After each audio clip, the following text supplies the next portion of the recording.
Bernie Sanders and I have known each other. We've talked about issues for years. He's been consistent. If he did something that we disagreed, he could be the first one to explain it and convert you, or be open to being converted. But I want to say this, and I'm going to have a lot more to say in the next day or so about this campaign, but I think it's important in South Carolina. The civil rights movement always was targeted by those that would use the Red Scale. Yeah. I talked the other night at Trinity University, where Cleola Brown was there, about how when I started my youth group, Bayard Rustin gave me the money. Bayard Rustin was an organizer, the chief organizer of March on Washington. They would not let him take a public profile because they said he was a communist. They accused Dr. King of being a communist. Every major leader in the 60s, they tried to call socialists a communist. Whatever you decide to do on Saturday, do not go by those that use the socialist tag to try to separate us from what we need to do for this country. Because we've been down that road before, and we are not that stupid to allow you to tell us who is what. Socialism, capitalism, all of it has not worked fairly for black folks. So those that rob us say, don't deal with them, they socialists. The socialists don't socialize with us, don't deal with them because they rob us. It's time for all of us to be treated fairly. And what he has represented has been fair. I judge people, the Bible says you judge a tree by the fruit it bears. How do I know Bernie Sanders? I know him because we talk, I know him because we communicate, but I know him because I trust Nina Turner and I talk to her. I know him because I talk to Cornel West. We fuss and fight like brothers do, but I talk to him. I talk to Philip Agnew, and they talk about the respect and access they have on staff. You got to talk to the people that walk with a man to know who a man is. They know how they are when they back at the hotel. Because they tell me anything, but if you don't empower the blacks around you, you will not empower the black community. So I want us, when you make up your mind this week, if socialism's on your mind, read about what they said about Martin Luther King and others. If other things are on your mind, weigh it in the balance. But do not let others tell you, I will put it this way. When Nelson Mandela was freed from jail and came to address the UN, I was honored to be part of the delegation. I will never forget, he went one night, Bernie, to Senator Bernie. I'm sorry. Don't want to disrespect you. I don't want us to. But he went one night to do an interview with Ted Koppel. And they challenged Dr. King on certain people that he had dealt with, including the president of Cuba. And he said to Ted Koppel, wait a minute, I sat in jail 27 years. Don't choose our friends or our enemies. To have an assessment does not mean you are signing on to everything somebody says. If I'm going to condemn Sanders for an analysis, then I can't say I came out of the King movement as a teenager. So I wanted to clear that up because a lot of folk talking don't know what they're talking about. Those of us that had to fight for the right to vote need to use that vote in a fair way, fair to those that fought for it. And one of them that came south to fight for that and was arrested was the senator from the state of Vermont, Senator Bernie Sanders.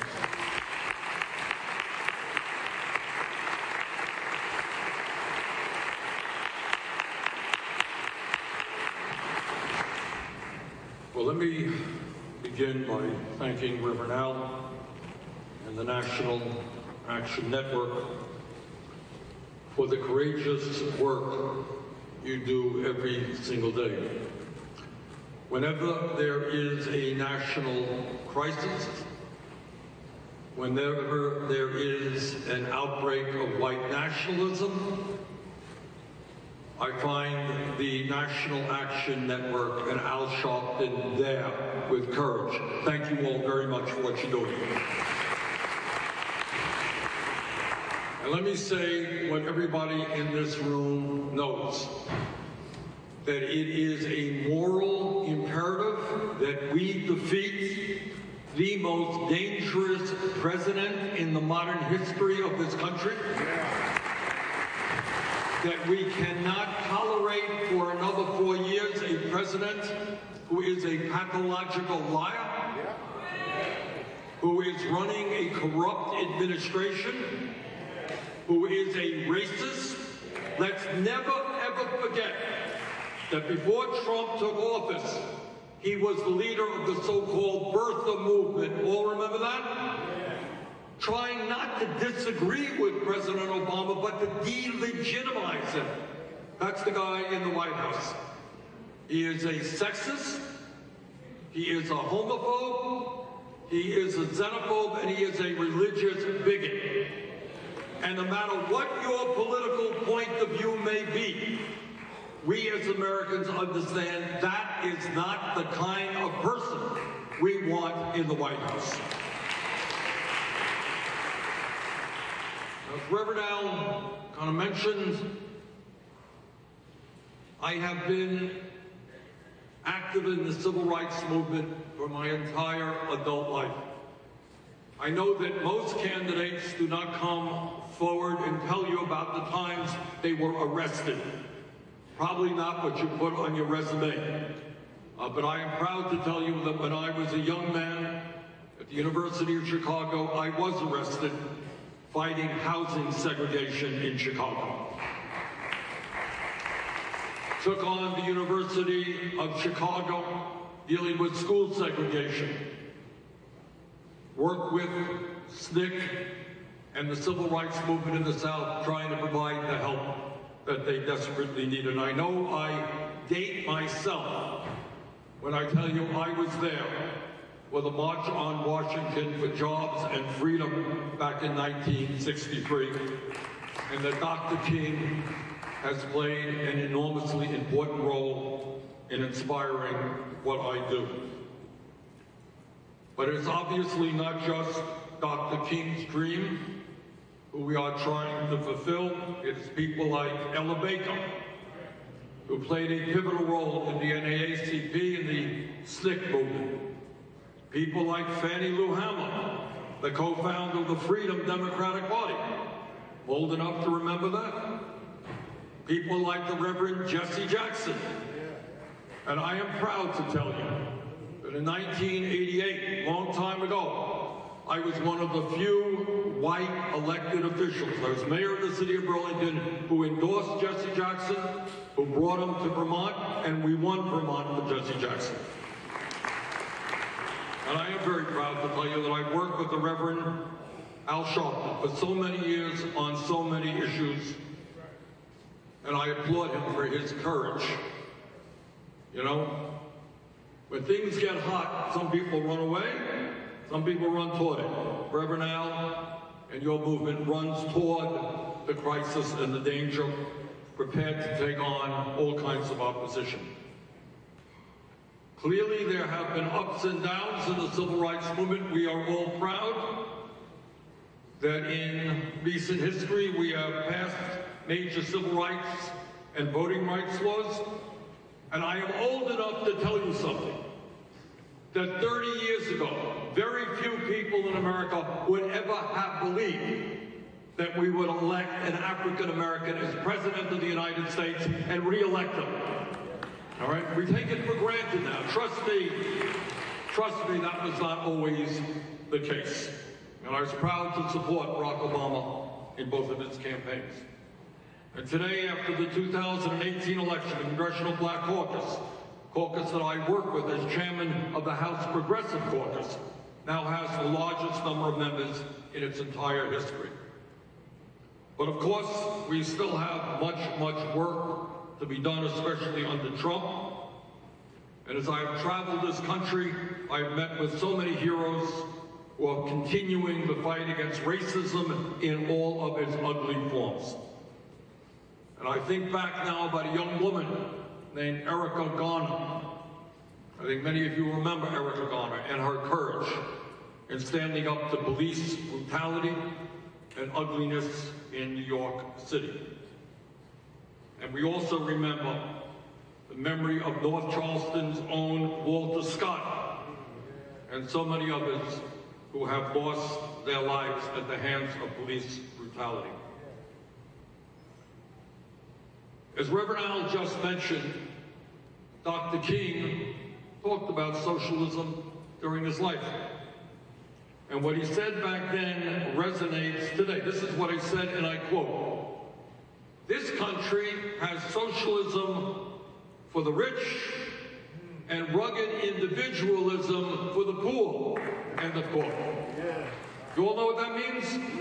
It means that people like Donald Trump, when he was a private real estate developer, received $800 million in tax breaks and subsidies in New York City to build luxury housing. That's called socialism for the rich. It means that major corporations today, like Amazon, made $11 billion last year in profits. You know how much money they paid in taxes? Not a nickel. It means that the Walton family, the wealthiest family in America, that pays its workers at Walmart starvation wages, we subsidize them because many of their workers at low wages have to go on Medicaid, food stamps, and public housing. So I think that maybe we need government policies that protect working families, not just billionaires. Right now, in the midst of massive income and wealth inequality, we have massive disparities between the black and white communities. Not acceptable that white families have 10 times the wealth of black families. Not acceptable that the infant mortality rate in the black communities is more than double the white communities. Not acceptable that black women die in childbirth 3 times more than white women. Not acceptable that African American school districts do not receive the funding they need to provide quality education to their kids. Not acceptable that a young black male born today has a 1 in 4 chance of ending up in the criminal justice system. Racism is rampant. It's rampant in housing, in healthcare, in education, in financial services. And my promise to you is that instead of dividing the American people up, which is what Trump is doing, we're going to bring people together. We're going to end every form of ugly racism that exists in this country. Instead of letting the NRA determine gun policy, we're going to have gun policy determined by the American people. Universal background checks, ending the gun show loophole, ending the straw man provision, and ending something that I have believed in for 30 years. No more sale and distribution of assault weapons in this country. We are going to have policy that works for workers. We're going to raise the minimum wage to a living wage, at least $15 an hour. We're going to make public colleges and universities tuition-free, put $50 billion in HBCUs. We are going to finally do what every other major country on earth does, guarantee health care to all people as a human right. We are going to end a broken and racist criminal justice system. In America, we should not have more people in jail, disproportionately African American, Latino, and Native American, than any other country on earth. We're going to invest in our kids. We're going to invest in jobs. We're not going to be investing in more jails and incarceration. So we got a lot of work to do. We got a lot of work to do. But I believe very strongly that if we stand together as black and white and Latino, Native American, Asian American, gay and straight, if we stand together for justice, for economic justice, social justice, racial justice, environmental justice. When we stand together, we make profound change.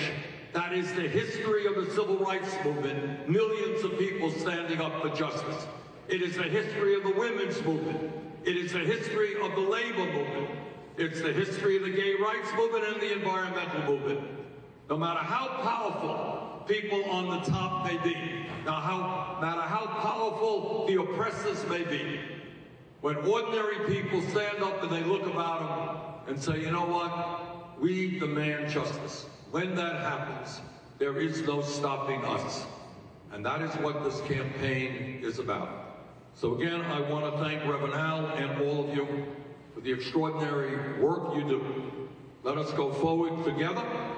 Let us defeat Donald Trump. Let us transform this country. Thank you all very much.